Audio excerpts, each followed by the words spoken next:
All right, hello and welcome back to Nancy Drew. Let's see what we can see over here with Lisbeth. I have nothing for you. Debatable. Nancy, stop! Don't go in there! Sorry, Elizabeth, but it's time to come clean. I know you're hiding someone in there. No, you can't! It's Magnus. Oh, maybe not.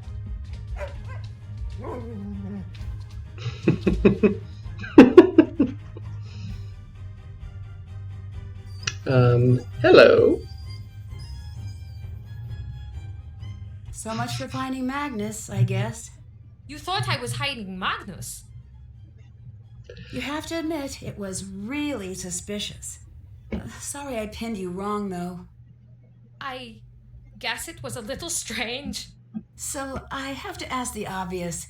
Why are you keeping a dog in a closet? Toomey wouldn't do well in a shelter. He seems to really like you. This scrappy little mutt. I want to hate him so much. But I just can't. When did you manage to get to me? Just before Magnus left to take the ship into harbor.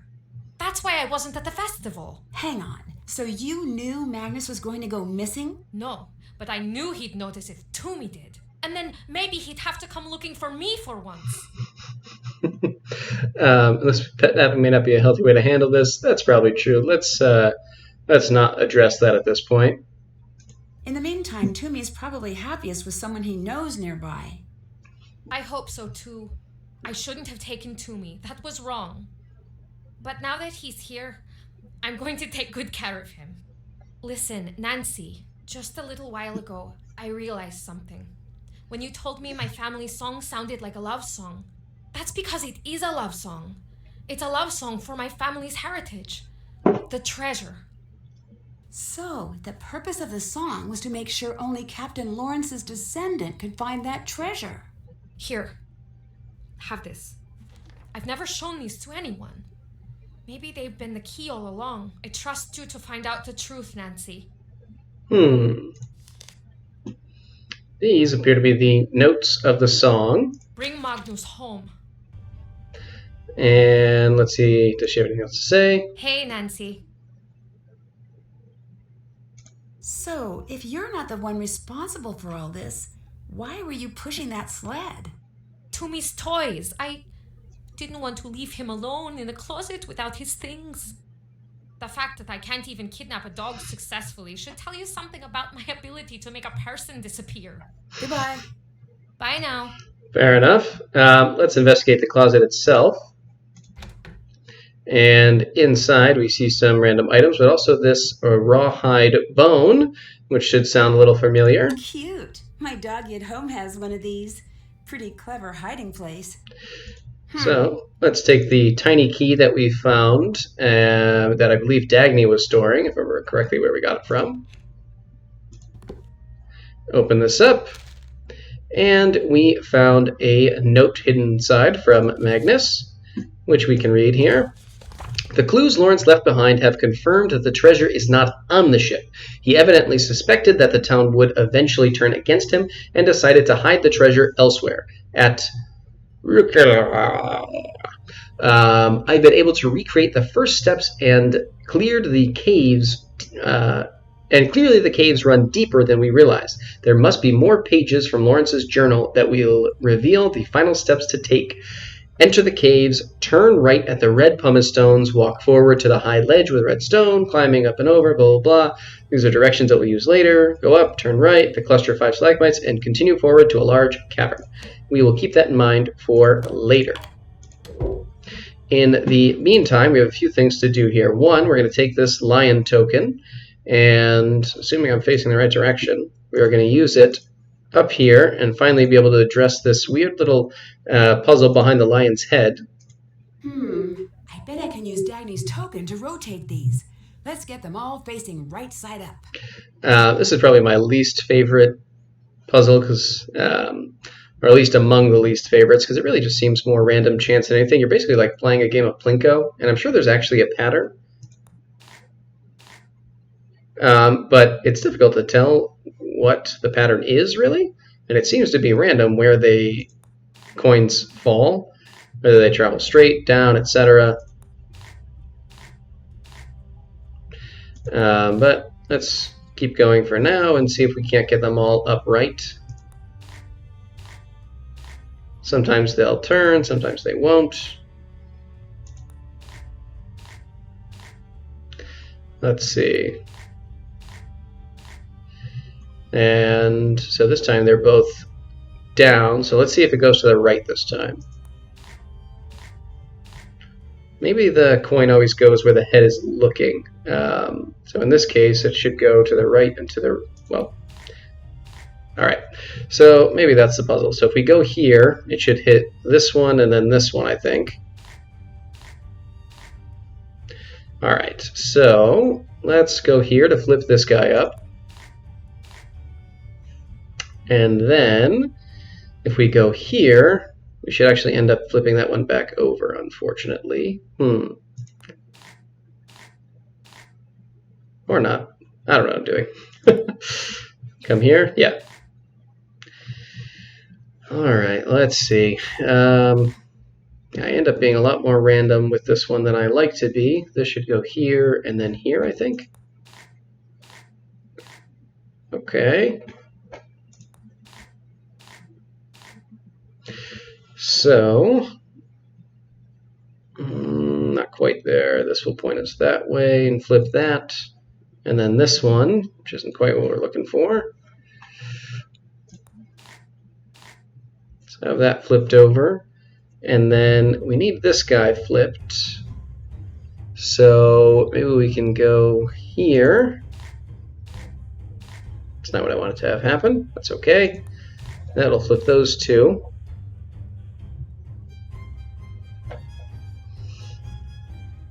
If we go right here, we should go this way, flip this one and flip this one, which still leaves this trapped. If we go here, we should flip these three, which will just leave that one behind. So let's see, if we go here, we should flip both of these and this one, and then I think be in the right position. Beautiful. So this should take out these two, and we should be good. All right. So we got another gear. So I think we have all 5 gears, but there is 2 things that I want to do before we put those gears in. One is head over back to the lighthouse because we were interrupted by Dagny before we could investigate behind that panel that we were pointed towards by those sketched drawings we found in a number of different locations. So the one we want to look at is this one. This design matches the one from those drawings. This guy. We'll need to have one of each number within each outlined triangle and one of each number along the horizontal and diagonal rows too. All right, so basically we're looking at kind of a modified Sudoku, which I think I am going to pause here and come back to a little later, just because this can take a little bit of time. So hang on for now. All right, just about finished here, I hope. The one hard thing about this puzzle is knowing, like, some of these seem like they should count, like 1, 2, 3, 4, 5, 6, 7, 8. This only has 8 in this diagonal, so it doesn't actually, the rules don't apply to it, which is very annoying. Anyway, 1, 2, 3, 4, 5. So we have 6 and 8 left for this row. We've already used 8 here. So let's throw 6 in here and an 8 right there. And then we already used a 1 there, so let's put that there and this here. That hopefully, excellent. All right, so this is a piece of the journal which we are going to leave unread for right now. In the meantime, we're going to head back out, and we are going to make use of this music book and this sheet music back in Magnus's cabin to figure out one of the final pieces of the puzzle that Magnus left for us. There's the ice caves, which I believe is the correct way to pronounce that. All right, so let's head here, open this up, take out our music box. This belongs to Elizabeth's family, and her song is the missing piece. I wonder if I can arrange these teeth to play that song. Okay, so we can pick these up and move it around. And if we play the song, we can see which notes will be played in which order. Stop that for right now, though. First thing I want to do is just establish which of these bars plays which note. So I'm just going to put them in order for the time being to make it easier. 4, 3. It'd be really terrible if we were doing this incorrectly and just kind of destroying this priceless old music box. All right, now let's read this music book here. So, tine and a comb in a narrow metal section attached to a wider comb base. Accurately play notes. Tines must be cut to different lengths. The length of the tine determines which note it will play when it hits a bump on the cylinder spool. The longest tine playing the lowest note. So you know what? Why don't we even just flip this? The longest tine plays the lowest note, and that'll make it a little bit easier as we are looking in the book to see which note plays what. So in order, we have small g, small a, small b, small c, large D, E, F, G, A, B, and C. And you can see that the longest or lowest note here rather is 1, 2, 3 bars below the line, and E is directly on the line. And then each subsequent note is either a half or full bar higher or lower than that.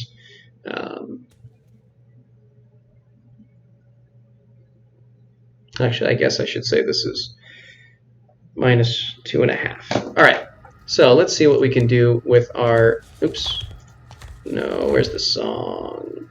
Here. Oh, it's just playing down here. That's helpful. All right, so just below the second bar here should be our second note, which is a small A. So I think we want that to be the first note that's played. So if we play our music here, the first note that plays is the first one written here. Good. All right, and then our second note that plays should be, looks like small c, our 4. 1, 2, 3, 4. And that we want right there. And then the third note should be the same thing. Fourth note should be that E that's directly on the line. All right, so this should be our E, which is, I believe should be our 6 bars showing. Let's see, 1, 2, 3, 4, 5, 6. All right, so if I'm doing this correctly, should be right here. And then the next note that plays right here is that E. Oh shoot, I think I messed myself up. Oh, I hate doing this one.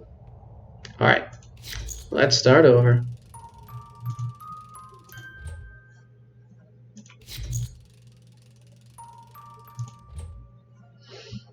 All right, so again, 1, 2, 3, 4, 5, 6, 7, 8, 9, 10, 11. Right, so there should be an extra bar showing. Are there 11 notes or 10? 1, 2, 3, 4, 5, 6, 7, 8, 9, 10. Okay, just 10. Okay. So, again, let's see how we're doing here. First note is pretty much the deepest note we have in the song. So that should pretty much be our longest bar. Unless we do 1, lower. Let's wait till we get to the second half and just double check that. Make sure this is important.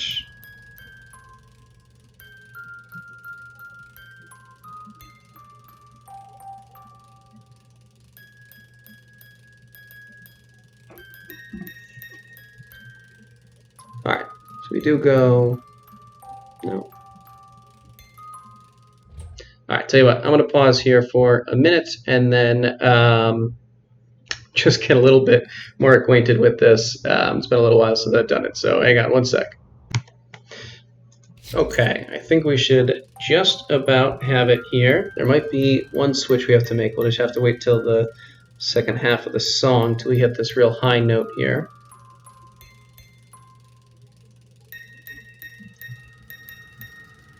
I think we're going to have to switch these two. Yep. Let the song play out. Let's switch these two. And I think we should be good here.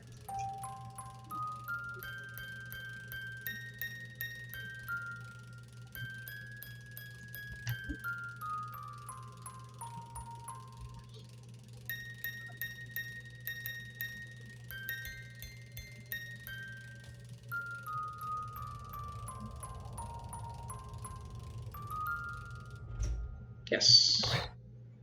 All right, so we get a few things. One, this little green fish token. Two is this additional piece of the, whatever you want to call it, journal, which now we can put together into a more complete page, although we are still missing some. So we'll just take that, head back to the ship.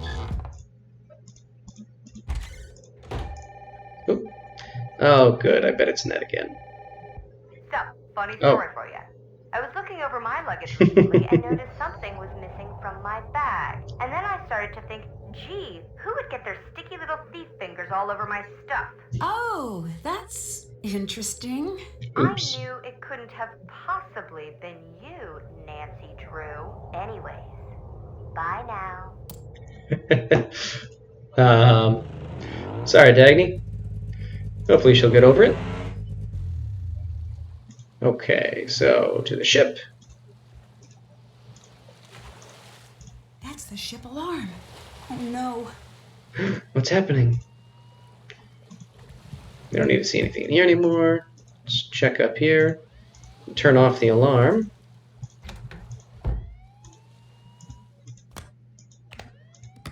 Or maybe we just leave it on. I don't know. Let's head down into the cabin of the ship. Anything going on in here? Nope, not here. Down here.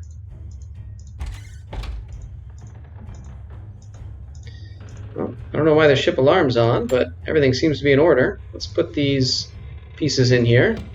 The only thing missing was, of course, Lisbeth. And with all the gears in place,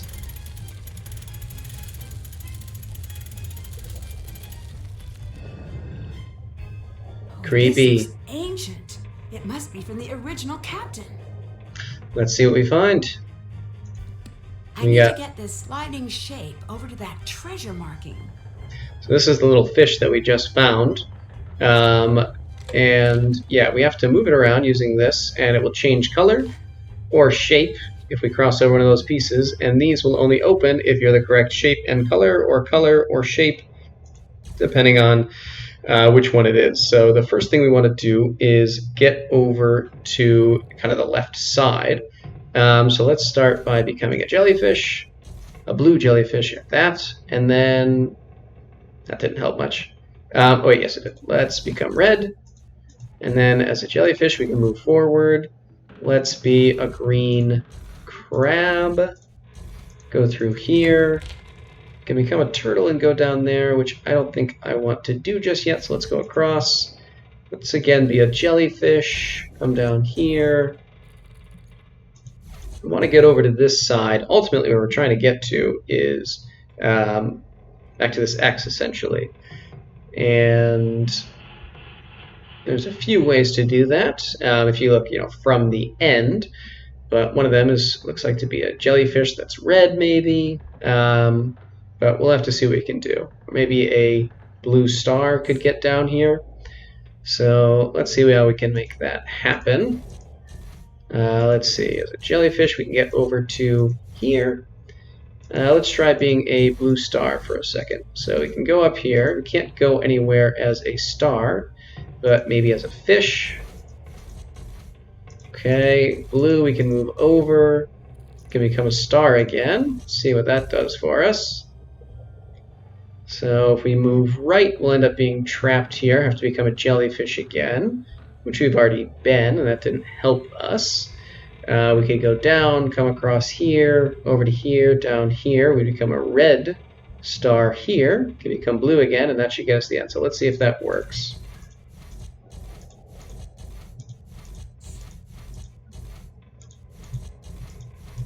Alright. So let's become a blue starfish again, and head down here. All right, it popped open. Excellent. So another piece to the journal. And still just a little bit missing, so let's open up this other side maybe. I bet I need to get one of every symbol on each row and column. So I actually really liked this puzzle. It's very interesting the way it works, where if you try to cover up anything with this clear piece, it basically doesn't work. If you try to cover a full square with this empty one, it won't work, but you can cover an empty one with it. Similarly, for the empty triangle, I can't put it on top of this, but I can put it here. Or rather, I can't put it here, but I can put it on an empty piece. However, the full square I can put on top if I want, or on an empty piece. And the full triangle I can use to cover up a purple square, and then this piece can go on top of anything. And from there, it's just a fill-in-the-gap sort of puzzle. So let's see. If we look here, we have these two blue triangles, so they can't be on the same row. The only thing that can cover a blue triangle is one of these full circles. And since we also have a blue triangle here, we know this is a full circle.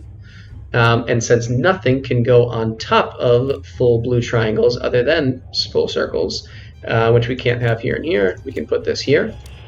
Nothing can go on top of an empty blue triangle except for a full circle and a full diamond. So we know that can go there. And this clear piece must be here, but we don't know which one of these is a closed or empty square. Let's see what we can do from here. Alright, so we have most of these filled in, except for one in this row and one in this row, which could go here or here or here or here. Can't fill that in just yet. We have a full circle here, so we can actually just put that in. Which means both of these triangles have to be present. One will be an empty diamond. I don't know why I keep calling them triangles. One will be an empty diamond, one will be full. We already have an empty diamond here, so that one will go there. This will go here. Alrighty, let's see what we can do next.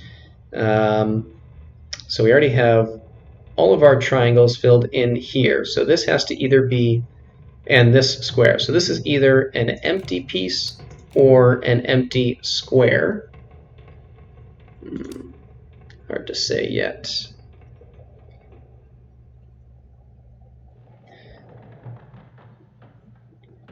Let's see.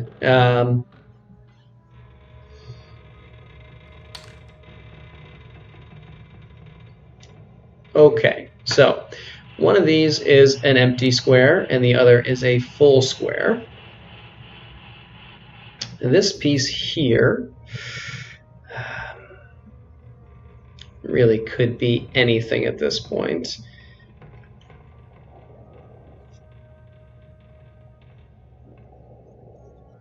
There's too many options there. Let me pause for a sec till we make a little more headway. All right, so whether it's the empty or full square, they both have to go here, which means that the remaining two spaces are the empty diamond and the clear space. And since we already have an empty diamond here, we know this is a clear space, and this will then be an empty diamond. And then that leaves us with this row where we can't put an empty diamond or empty square over this. We know this is a full square. All right. Fortunately, still leaves us with plenty of other options everywhere else, but we are slowly filling things in. We still need our other two fulls, which still could go in either of these 4 spaces. All right. Hopefully we'll be able to make a decision on some of these squares soon. This guy here, actually this has to be a full square, right? Because we can't put any of these 3 pieces on top of it. So that can fill that in.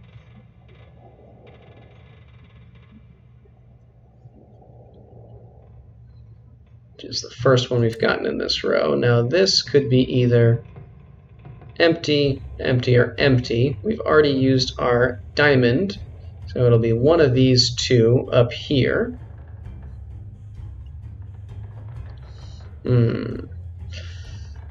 Alright, let's pause again for now.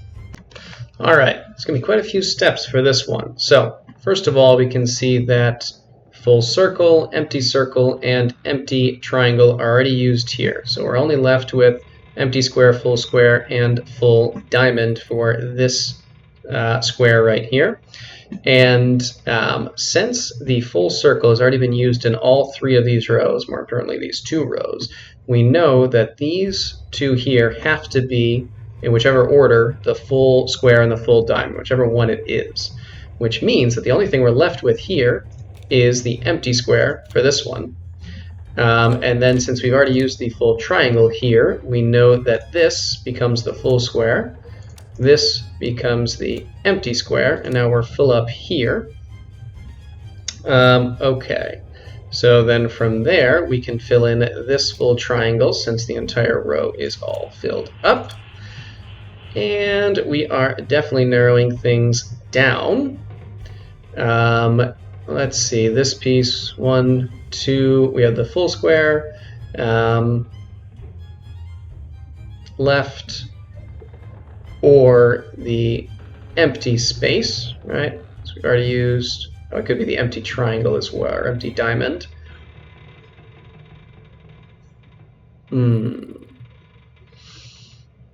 Oh, here we go. Well, this has to be the full square since we've already used that. This has to be our empty square. Very good. And then since we've already used our full square, this has to be the full diamond, meaning that this is going to be the full square. And we've now used up all of our diamonds except for this row and this column. So this is our full diamond, and our last full square will go at the top right here. It's the only place left. And let's fill in some more gaps. Still can't do this one amusingly enough, but that's all right. Let's look at our empty diamond here. Only used 3 of them so far. So let's see, what do we have left here? We have the empty circle and the empty diamond, which haven't been used in either of these rows. Here we haven't used the full circle or the empty square, but we have used the empty square here, so we can put the full circle here, the other one right there, empty square here, and then let's see, what else have we got here? Let's try this bottom row. We need the empty space and the empty triangle, neither of which unfortunately used that. That's all right. So how about this column here? We haven't used the empty space or the empty diamond, same as above. Here we need the empty space and the empty square, neither of which we've used.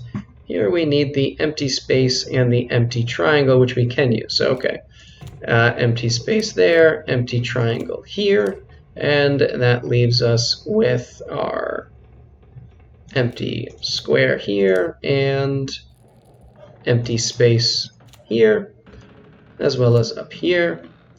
And let's see how we're doing. In this row, we need an empty square and an empty diamond. We've already used the empty square here, so this will be our empty diamond. This will be our empty square. This will be empty space, and hopefully this should be empty diamond. Easy peasy. Beautiful. All right, let's pick this up. And we now have the, I believe, The journal looks complete now. yes, final piece of the journal. So we're actually going to end things here. When we come back, we will read the final journal and actually come to the conclusion of the game. But till then, see ya.